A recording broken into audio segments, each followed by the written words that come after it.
Welcome to Integrated Infrastructure, a podcast that brings you news and views from industry leaders involved in the development, design, construction and management of the many built forms that make up Australia's integrated infrastructure. My guest today is Sabine Schleicher, Partner of Energy Infrastructure and Energy Transition at KPMG Australia. We'll be discussing her progression in the industry and how she got to where she is today, the successes and challenges the energy sector is facing, and how she approaches diversity and inclusion in the workplace. We'll even touch on flexibility and 4-day weeks. Sit back, relax, and enjoy today's fascinating conversation. Give me a shout if you have any questions or want to discuss any topics in more detail. Let's get into it. Sabine, welcome to the Integrated Infrastructure Podcast. Thank you so much for being our first guest on our new season. As always, we ask our guests to introduce themselves, so fire away. Thanks, Paddy. Thanks for having me. And it's fun doing something like that, presenting KPMG in a different way. Yeah. I'm Sabine Schleicher. I'm a partner in the infrastructure practice. I'm based here in Brisbane. I've lived in Brisbane since I made Australia my home. I have an Australian partner. I have 2 children and 2 dogs and enjoy living in Queensland. Fantastic. What dogs have you got? I have 2 Labradoodle pups. I've got 2 Labradors. Puppies as well. Well, we actually went, one of the COVID projects my family went through is that we had Bella, our one of our dogs. Yeah. She had a litter of puppies. And surprisingly, she had 11 pups. So we have had lots of puppies. Excellent. And you kept 2? No. It's our 2 dogs and we gave the 11 away. Oh, you gave the 11 away? Oh, fantastic. How nice. So your accent is not Australian, you just mentioned. How does somebody go from Baden-Württemberg to Brisbane? Well, you picked it right. I'm German and I unfortunately can't hide my accent, but that's here to stay. I think it's a combination with a bit of planning and really taking opportunity as they come along. Yeah. I did not go straight to university after school. I actually did a 2-year traineeship at the Dresdner Bank, which is quite a common thing for German people to do before going to university. And then it was really important to me to do a degree which allowed me to work internationally. So I was pleased when I was accepted in the European Partnership of Business Schools. I studied 2 years in Germany, 2 years in France, and 2 internships. And the second internship brought me very close to infrastructure. It brought me to New Zealand and Infertil and Morrison & Co., and that's really the connection. Yeah. So how do you leap from banking to infrastructure? How did that happen? Well, I mean, you need investment, and in terms of, it was really pre-university and then my university qualifications, and then being interested in terms of the feasibility and all of the financials, which is really important in terms of making investment decisions in relation to infrastructure. Yeah, fantastic. And what were you working on in New Zealand? In New Zealand, so my first project, I started in infrastructure with New Zealand Rail. So my first job was to build the financial model for New Zealand Rail. Oh, fantastic. Excellent. Have you done any more work in New Zealand, or was that... So I spent 6 months in New Zealand, and then Morrison invited me to join them in Australia, so then I joined them in Australia. Yeah, fantastic. So there must be quite a few legacy pieces of infrastructure around Australia that you've been involved in over the years.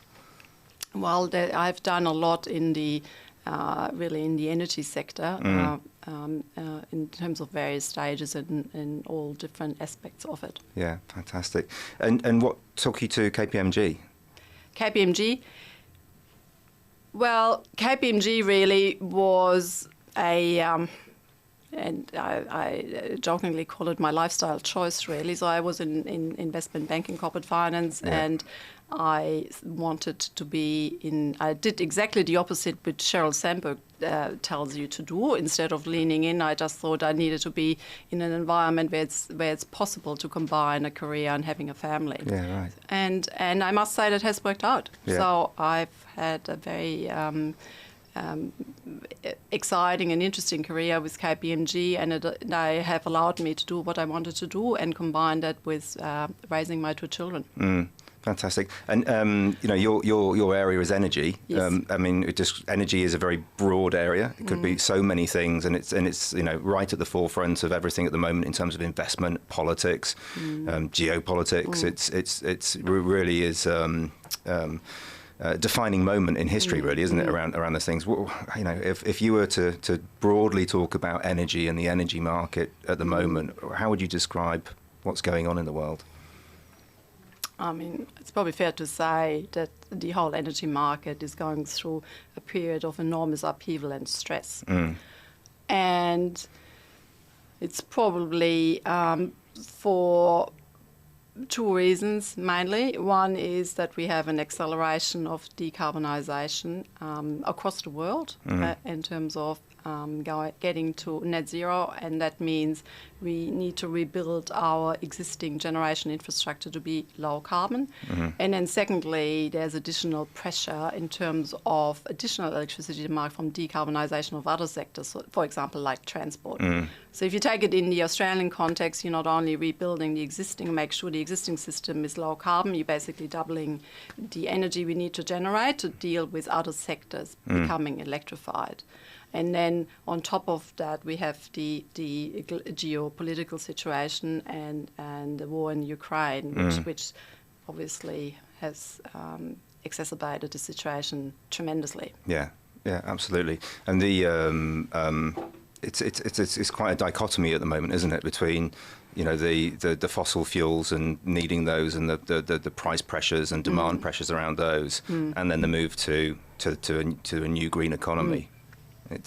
I think it is about the speed of transition and how quickly we can do it. So we need fossil fuels in terms of in the transition period. There's roles the electricity system will not work without any fossil fuels in terms of supporting it when the sun doesn't shine and the wind doesn't blow, combined with storage and pumped hydro. But there will have to be a percentage of gas-fired generation in terms of the resilience of the system. The question is how quickly can we migrate, and what is the role for both, and also what is the role of technologies such as carbon capture and sequestration in terms of helping with the decarbonisation of the system. So it's everything, but if you think about the speed is tremendous, and Australia unfortunately has lost precious time through policy uncertainty. The UK, for example, legislated in 2008 already 80% reduction of CO2 by 2050, which they have now up to 100%. So it's basically we're sort of Australia is catching up in terms of that race. Even though we're catching up, we've actually got a lot of advantages over other countries in the world, haven't we? In terms of green energy, whether it's from natural resources or from hydrogen or other areas. I mean, Australia is very, very lucky in terms of the natural resources.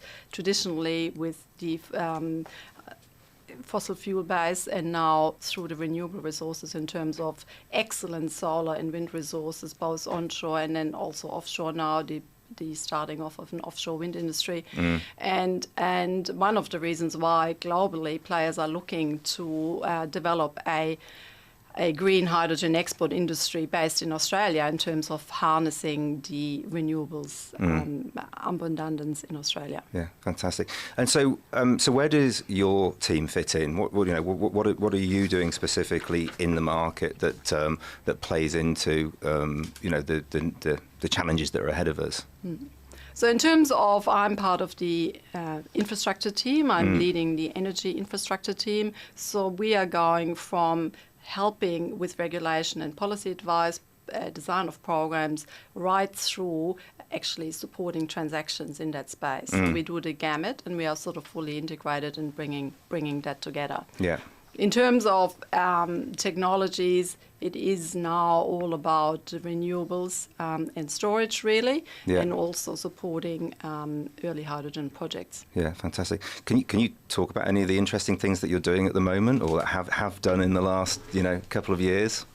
Well, one of the really interesting pieces of work we have done is we supported the South Australian government in relation to the hydrogen export tool. So the South Australia wanted to provide an overview, an indication of the opportunities in South Australia in terms of actually harvesting the renewable resource and then actually linking it with export port locations in terms of exporting the renewable hydrogen we've spoken about to the world. Yeah. And it was the first piece of work I'm aware of where we actually have linked upstream renewable resources with how you actually transfer the renewable generation to the most appropriate port location and then basically do the full supply chain. Because the important thing about hydrogen is you need to have multiple elements coming together. So you need the renewable generation sources, and what you would like is a combination between solar and wind in terms of getting higher capacity factors. You need to transport it to, you either make it at the where you actually producing the renewables, or you're transporting the energy to the port location where you're converting it. So you need to have the conversion, and you need water, and you need a port at a very high level. So it is about the integration of those various elements. Yeah. And is that where the private and public meet then in energy, in terms of that point that you just described there? I mean, I think private and public meet at many, many different points in energy. I think what we're seeing at the moment is that Australia, state and federal government, has sort of stepped out, in particular in the southern states, in terms of ownership of the industry. We disaggregated, we privatized, and now the investment need is so gigantic. So the estimates are around, 300 billion, which need to be invested in the sector by 2050 to make all that happen, is we're seeing state governments stepping back in to facilitate that investment being deployed through elements like the New South Wales roadmap. Coordination is required because the task is very difficult to accomplish in a disaggregated manner. Yeah. The good news is there's lots of cash sloshing around out there at the moment in terms of pension funds and various other areas that needs to go somewhere. So there is money, but they've got to channel it into the right places. There is money. It is the question of what is an appropriate structure which meets the risk profile of those investors in terms of actually wanting to prepare. And I guess there's different asset classes, different stages of the life cycle, and different investors attracted to that. Yeah. Fantastic. You've been with KPMG for 21 years and you're an infrastructure specialist. Not many people, maybe beyond us who talk about it all the time, or a niche number of people would necessarily think KPMG or Big Four and infrastructure, because there's still a perception out there that Big Four are just accountants, essentially, aren't they? Well, I think I wouldn't. Yeah, obviously, I dispute that. Yeah. Well, no, I think it's wrong. We know it's wrong, but but tell us how the bigger infrastructure assets and places business in KPMG. I mean, it's quite enormous, but people don't really know too much about it. It'd be great just to hear a little bit about that. I mean, just to come to your first point in terms of what are the Big Four these days. From the traditional roots of accounting or tax, all of the firms have diversified and are basically an integrated advisory firm. In terms of our infrastructure and asset places group, KPMG brought all our infrastructure businesses together as of 1st of July last year, so that we basically have professionals who can go through, work together on the whole full life cycle of infrastructure from the front end in terms of planning for infrastructure, right through in terms of the optimization of the operation of the assets and even decommissioning of the assets and everything in between.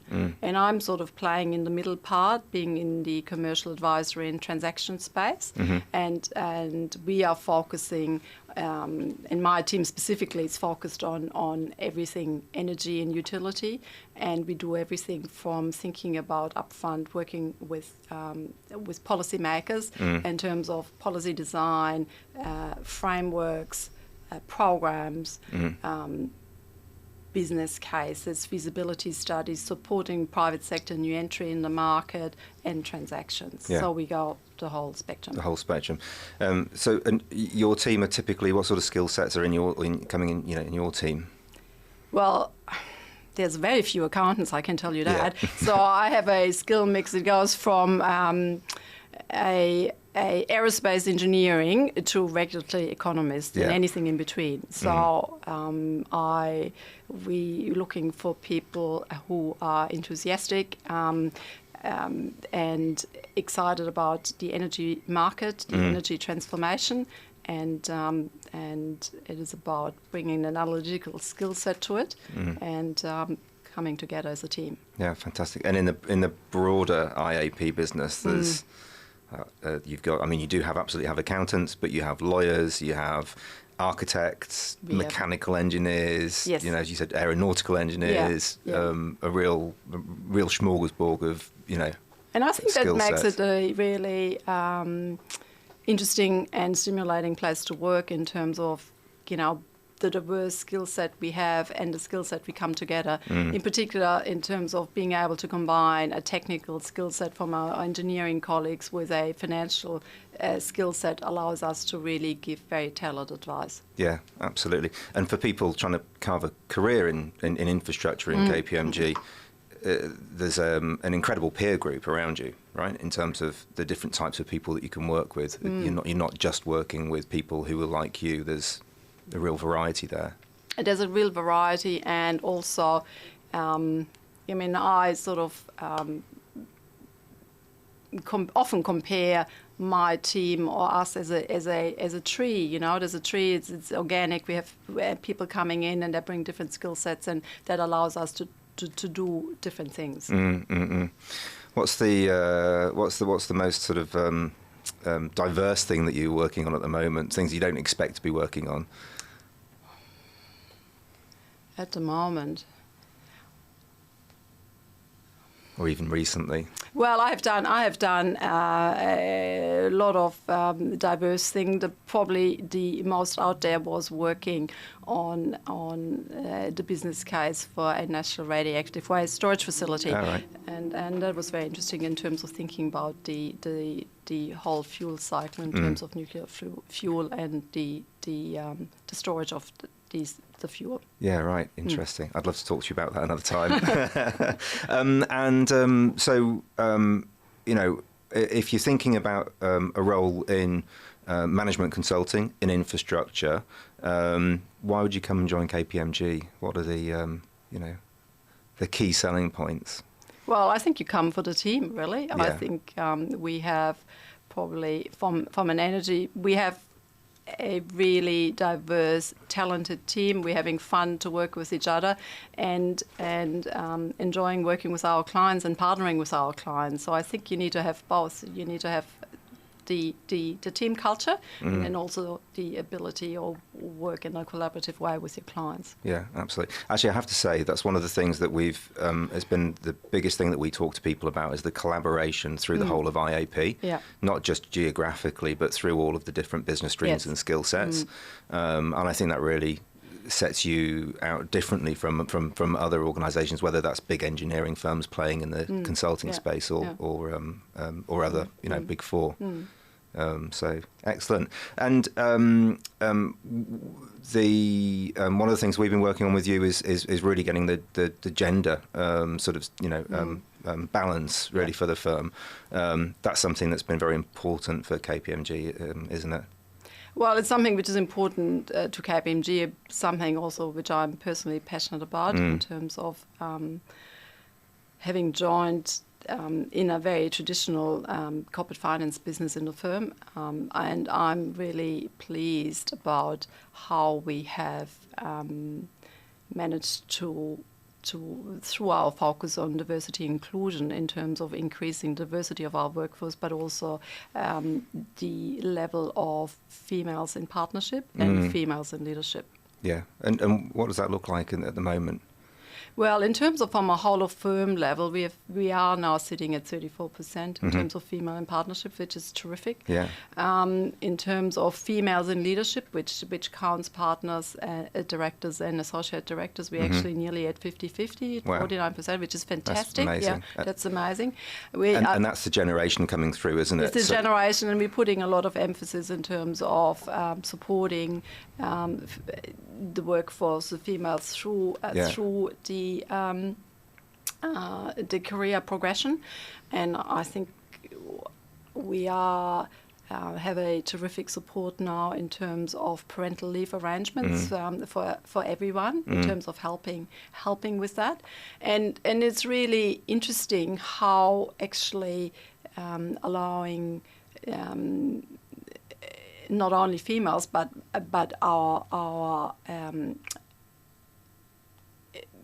male staff access to parental leave arrangement, how it's actually supporting returning females to the workforce. Yeah. Because in terms of the split of the caring responsibilities is really beneficial in terms of helping with the return and getting back.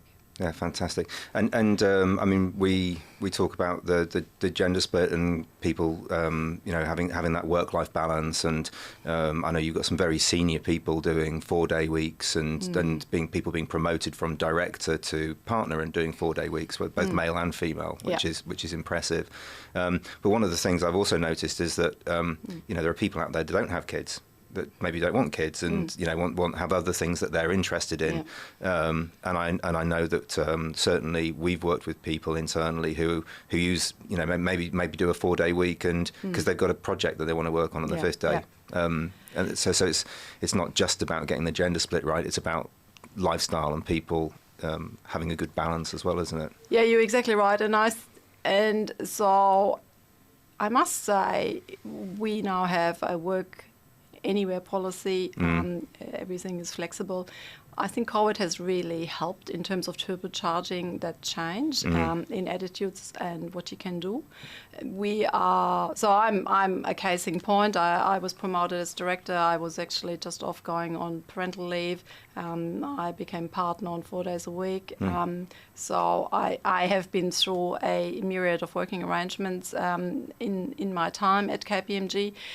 In terms of accommodating different working practices, we try to, accommodate all of that, and our support systems are very good in terms of facilitating that. So I had staff members over the last, 12 months in terms of working remotely and doing different things in terms of going back and seeing family and all of that. So and investment in education for people as well. I think something that's important to the firm. It's incredibly important in terms of. So we just have relaunched our learning platform, and also I think learning obviously comes in a lot of different disguises. Learning on the job is really important in terms of access to senior people and case studies and doing all of that combined with formal training which supports that. I've noticed that the firm's. Some people might think that a firm like KPMG might be quite strictly structured. Actually, it's quite entrepreneurial and quite flexible, isn't it, in terms of where you can go and the things that you can do? Yeah, I think the sky is the limit, really, and in terms of how you structure that. I mean, it is to me it is a ecosystem with an enormous resource pool and people of knowledge, and I always get a lot of joy out of it. Putting together teams for new projects, and you find sort of pockets of expertise you haven't been aware of in terms of bringing that together. But we encourage, the innovation and the basically what the individual wants to do, and we support moving around between different divisions and teams and different experiences. Fantastic. And one of the things that we didn't mention is so the current gender split within IAP is across the whole board. What's that like? In terms of the senior leadership percentage, we're sitting at 35 as compared to the firm at 49. Yeah. So not bad.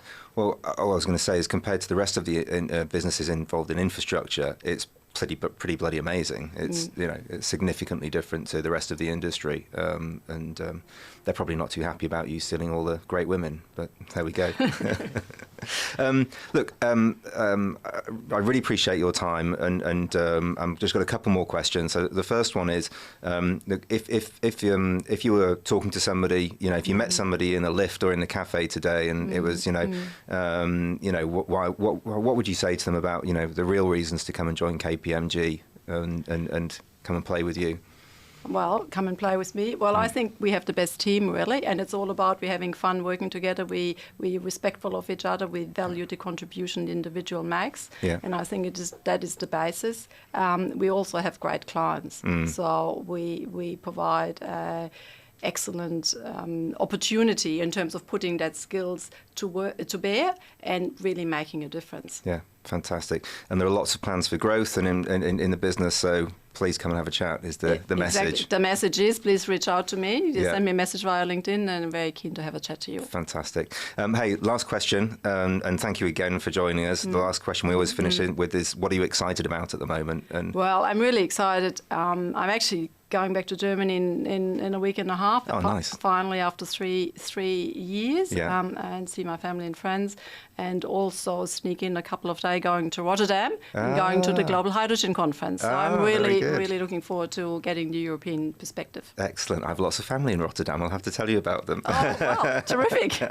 Oh, fantastic. Sabine, thank you so much again. I've really enjoyed the conversation, and great to kick off our new series with one of our best clients. So thank you so much. Thanks for having me. Pleasure.